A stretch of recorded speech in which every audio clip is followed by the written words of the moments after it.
ಆತ್ಮೀಯರೇ, ನಾನು ದೊಡ್ಡ ಬಸಪ್ಪ ಅಬ್ಬಿ. ಎಲ್ಲರಿಗೂ ನನ್ನ ಯೂಟ್ಯೂಬ್ ಚಾನಲ್ಗೆ ಸ್ವಾಗತ.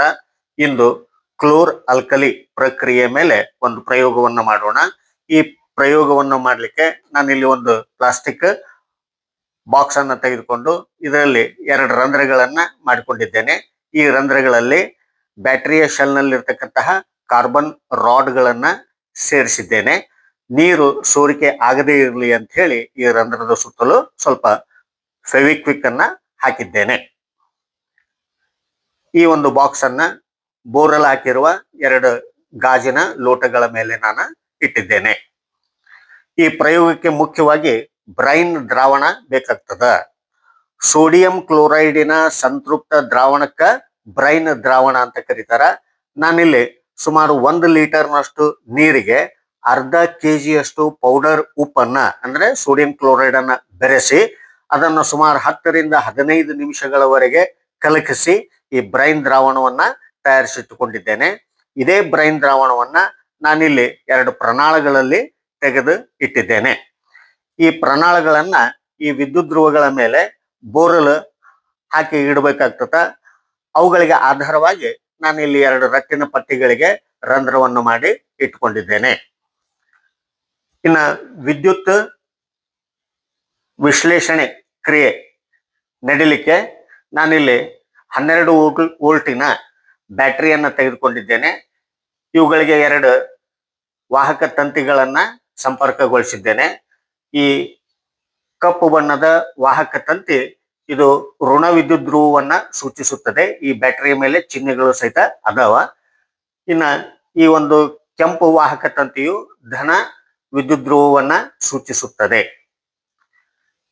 ಈಗ ಈ ಒಂದು ಪ್ಲಾಸ್ಟಿಕ್ಕಿನ ಬಾಕ್ಸ್ಗೆ ನಾನು ಈ ಒಂದು ವಾಹಕ ತಂತಿಯನ್ನ ಸಂಪರ್ಕಗೊಳಿಸ್ತೇನೆ. ಈ ಕೆಂಪು ವಾಹಕ ತಂತಿ ಅಂದ್ರೆ ಧನ ವಿದ್ಯುತ್ ಧ್ರುವವನ್ನ ನಾನು ಈ ಕಾರ್ಬನ್ ರಾಡ್ಗೆ ಸಂಪರ್ಕಗೊಳಿಸಿನಿ. ಆಮೇಲೆ ಈ ಋಣ ವಿದ್ಯುತ್ ಧ್ರುವ ಕಪ್ಪು ತಂತಿಯನ್ನ ಮತ್ತೊಂದು ಕಾರ್ಬನ್ ರಾಡಿನ ತುದಿಗೆ ಸಂಪರ್ಕಗೊಳಿಸಿದ್ದೇನೆ. ಓಕೆ, ಈಗ ನಾನು ಈ ಬಾಕ್ಸ್ ನಲ್ಲಿ ಬ್ರೈನ್ ದ್ರಾವಣವನ್ನ ಹಾಕ್ತಾ ಇದ್ದೀನಿ.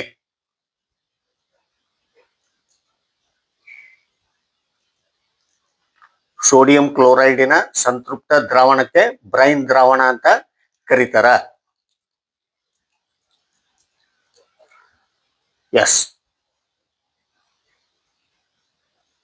ಆಲ್ರೆಡಿ ವಿದ್ಯುತ್ ವಿಶ್ಲೇಷಣಾ ಕ್ರಿಯೆ ನಡೀತು. ಈಗ ನಾನಿಲ್ಲಿ ಸೋಡಿಯಂ ಕ್ಲೋರೈಡಿನ ದ್ರಾವಣವನ್ನ ಹಾಕಿ ಲಿಟ್ಮಸ್ ಪರೀಕ್ಷೆಯನ್ನ ಮಾಡಿ ನಿಮಗೆ ತೋರಿಸ್ತೇನೆ. ಫಸ್ಟ್ಗೆ ಕೆಂಪು ಲಿಟ್ಮಸ್ ಅನ್ನ ಅದ್ದಿನಿ, ಬಣ್ಣದಲ್ಲಿ ಯಾವುದೇ ಬದಲಾವಣೆ ಇಲ್ಲ. ಆಮೇಲೆ ನೀಲಿ ಲಿಟ್ಮಸ್ ಅನ್ನ ಅದ್ದಿ ತೋರಿಸ್ತೇನೆ. ನೋಡ್ರಿ, ನೀಲಿ ಲಿಟ್ಮಸ್ ಅನ್ನ ಬಣ್ಣದಲ್ಲಿಯೂ ಸಹಿತ ಯಾವುದೇ ಬದಲಾವಣೆ ಆಗಿಲ್ಲ. ಅಂದ್ರೆ ಇದು ಆಮ್ಲೀಯನೂ ಅಲ್ಲ, ಪ್ರತ್ಯಾಮ್ಲೀಯನೂ ಅಲ್ಲ, ತಟಸ್ಥ ಅಂದ್ರೆ ಲವಣ ಇದು ಸೋಡಿಯಂ ಕ್ಲೋರೈಡ್ ಅನ್ನೋದು. ಎಸ್, ಈಗ ನೋಡ್ರಿ, ವಿದ್ಯುತ್ ವಿಶ್ಲೇಷಣಾ ಕ್ರಿಯೆ ನಡ್ಲಿಕ್ಕತ್ತದ. 2 ವಿದ್ಯುತ್ ಧ್ರುವಗಳಲ್ಲಿ ಅನಿಲದ ಗುಳ್ಳೆಗಳು ಉಂಟಾಗ್ಲಿಕ್ಕೆ ಅಥವಾ ಕಾಣಬಹುದು. ಇಲ್ಲಿ ಈ ಕಡೆ ಧನ ವಿದ್ಯುತ್ ಧ್ರುವ, ಈ ಕಡೆ ಋಣ ವಿದ್ಯುತ್ ಧ್ರುವ. ಧನ ವಿದ್ಯುತ್ ಧ್ರುವದ ಕಡೆಗೆ ಕ್ಲೋರಿನ್ ಅನಿಲ ಬಿಡುಗಡೆ ಆಗ್ತಿರ್ತದ, ಋಣ ವಿದ್ಯುತ್ ಧ್ರುವದ ಕಡೆಗೆ ಹೈಡ್ರೋಜನ್ ಅನಿಲ ಬಿಡುಗಡೆ ಆಗ್ತಿರ್ತದ. ನಾನೀಗ ಆ ವಿದ್ಯುತ್ ಧ್ರುವಗಳ ಮೇಲೆ ಪ್ರಣಾಳಗಳನ್ನ, ಬ್ರೈನ್ ದ್ರಾವಣ ತುಂಬಿದಂತಹ ಪ್ರಣಾಳಗಳನ್ನ ಬೋರಲ್ ಹಾಕ್ತೀನಿ. ಒಂದು ಪ್ರಣಾಳವನ್ನ ತೆಗೆದುಕೊಂಡು ಅದನ್ನ ಬೆರಳಿನಿಂದ ಮುಚ್ಚಿ ಈ ದ್ರಾವಣದಲ್ಲಿ ಮುಳುಗಿಸಿ ಬೆರಳನ್ನ ತೆಗೆದು ಅದನ್ನ ಒಂದು ವಿದ್ಯುತ್ ಧ್ರುವದ ಮೇಲೆ ಹಾಕ್ತಾ ಇದ್ದೀನಿ. ನೇರವಾಗಿ ನಿಲ್ಲಿ ಅಂತ ಹೇಳಿ ಆಧಾರಕ್ಕಾಗಿ ನಾನಿಲ್ಲಿ ಈ ರಟ್ಟಿನ ಪಟ್ಟಿಯನ್ನ ಸೇರಿಸ್ಕೊಳ್ತಾ ಇದ್ದೀನಿ.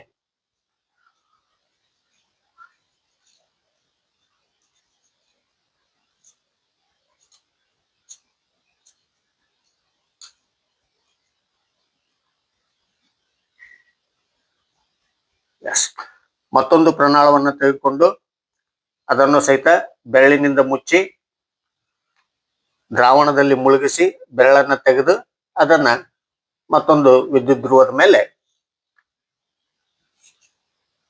ಇಟ್ಟು ಆಧಾರವಾಗಿ ನಾನಿಲ್ಲಿ ರಟ್ಟಿನ ಪಟ್ಟಿಯನ್ನ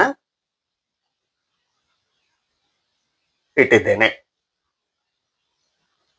ಎಸ್, ಈಗ ಬ್ರೈನ್ ದ್ರಾವಣದ ವಿದ್ಯುತ್ ವಿಶ್ಲೇಷಣಾ ಕ್ರಿಯೆ ಜರುಗಲಿಕ್ಕತ್ತದ. ಧನ ವಿದ್ಯುತ್ ಧ್ರುವದಲ್ಲಿ, ಧನ ವಿದ್ಯುತ್ ಧ್ರುವಕ್ಕ ಆನೋಡ್ ಅಂತ ಕರಿತೀವಿ. ಈ ಆನೋಡ್ ನಲ್ಲಿ ಕ್ಲೋರಿನ್ ಅನಿಲ ಸಂಗ್ರಹ ಆಗ್ತದ. ಕ್ಯಾಥೋಡ್, ಋಣ ವಿದ್ಯುತ್ ಧ್ರುವಕ್ಕ ಕ್ಯಾಥೋಡ್ ಅಂತ ಕರಿತೀವಿ. ಕ್ಯಾಥೋಡ್ ನಲ್ಲಿ ಹೈಡ್ರೋಜನ್ ಅನಿಲ ಸಂಗ್ರಹ ಆಗ್ತದ. ಈ ಒಂದು ವಿದ್ಯುತ್ ವಿಶ್ಲೇಷಣೆ ಸಂಪೂರ್ಣವಾಗಿ ಮುಗಿದ ನಂತರ ಈ ಬ್ರೈನ್ ದ್ರಾವಣ ಸೋಡಿಯಂ ಹೈಡ್ರಾಕ್ಸೈಡ್ ಪ್ರತ್ಯಾಮ್ಲವಾಗಿ, ಕ್ಷಾರವಾಗಿ ಪರಿವರ್ತನೆ ಹೊಂದದ. ಈ ಒಂದು ಪ್ರಕ್ರಿಯೆ ನಡಲಿಕ್ಕೆ ಸ್ವಲ್ಪ ಸಮಯ ಬೇಕಾಗ್ತದ. ಅಲ್ಲಿಯವರೆಗೂ ಇಲ್ಲಿ ನಡೀತಕ್ಕಂತಹ ಪ್ರಕ್ರಿಯೆ ಬಗ್ಗೆ ಒಂದ್ ಸ್ವಲ್ಪ ತಿಳ್ಕೊಳ್ಳೋಣ. ಇದನ್ನ ಒಂದ್ ಸ್ವಲ್ಪ ಜೂಮ್ ಮಾಡಿ ತೋರಿಸ್ತೀನಿ ನೋಡ್ರಿ. ಎಸ್,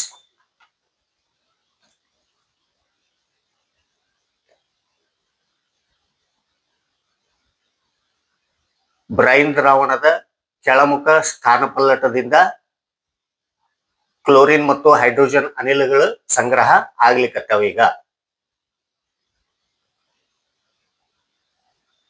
ಎಸ್, ಇಲ್ಲಿ ಅನಿಲದ ಗುಳ್ಳೆಗಳು ಉಂಟಾಗ್ತಾ ಇರುವುದನ್ನು ತಾವು ಗಮನಿಸಬಹುದು.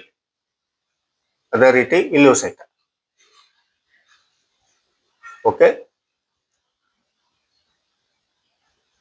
ಎಸ್, ಇಲ್ಲಿ ನಡೀತಕ್ಕಂತಹ ಪ್ರಕ್ರಿಯೆ ಬಗ್ಗೆ ಒಂದ್ ಸ್ವಲ್ಪ ನೋಡೋಣ. ಸೋಡಿಯಂ ಕ್ಲೋರೈಡ್ NaCl ಇದು ವಿದ್ಯುತ್ ವಿಭಜನೆ ಹೊಂದಿದಾಗ ಸೋಡಿಯಂ ಅಯಾನ್ ಆಗುತ್ತ Na+, ಹಾಗೂ ಕ್ಲೋರೈಡ್ ಅಯಾನ್ ಆಗುತ್ತ Cl-.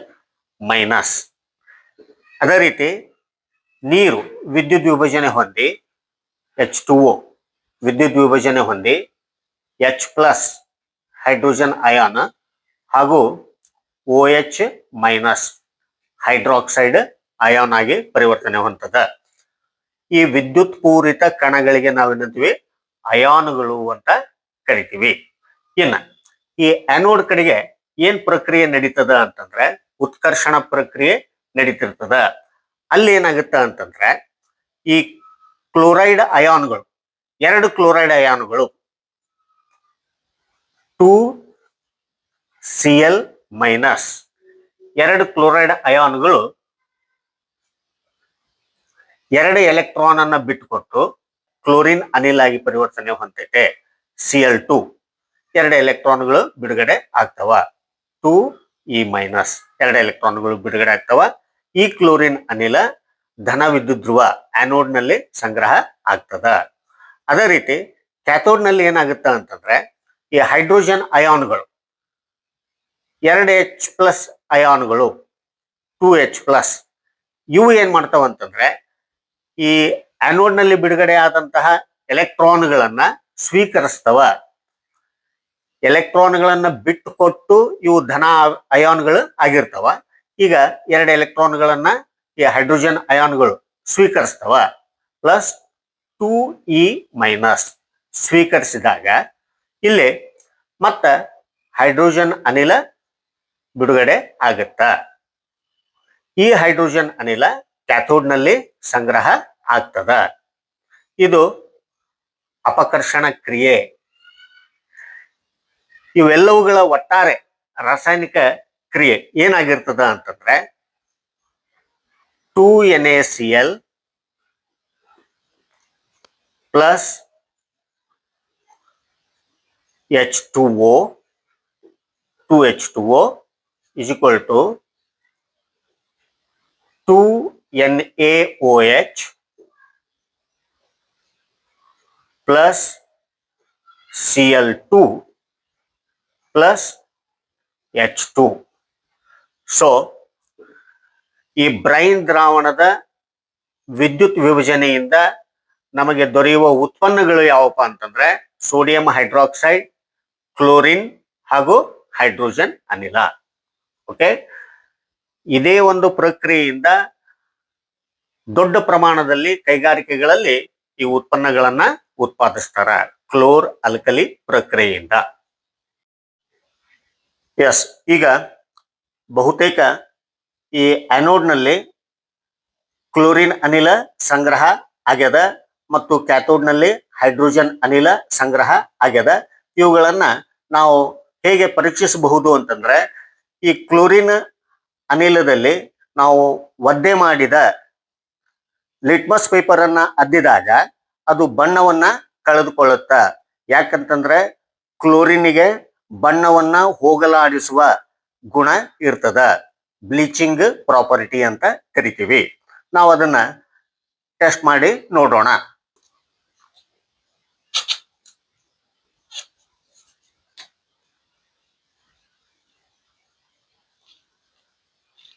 ಎಸ್, ನಾನೀಗ ಒದ್ದೆ ಮಾಡಿದ ನೀಲಿ ಲಿಟ್ಮಸ್ ಅನ್ನ ಇದರಲ್ಲಿ ಅದ್ದುತ್ತೀನಿ ನೋಡ್ರಿ. ಎಸ್, ನೋಡ್ರಿ ಬಣ್ಣವನ್ನ ಕಳ್ಕೊಂತು.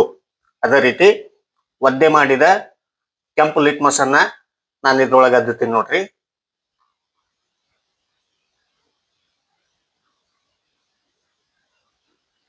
ಎಸ್, ಇದು ಸಹಿತ ಬಣ್ಣವನ್ನ ಕಳ್ಕೊಂತು. ಇನ್ನು ಕ್ಯಾಥೋಡ್ ನಲ್ಲಿ ಹೈಡ್ರೋಜನ್ ಅನಿಲ ಬಿಡುಗಡೆ ಆಗಿರ್ತದ ಋಣ ವಿದ್ಯುತ್ ಧ್ರುವದಲ್ಲಿ.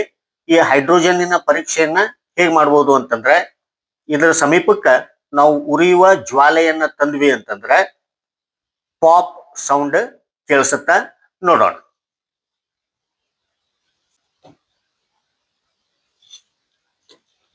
ಎಸ್,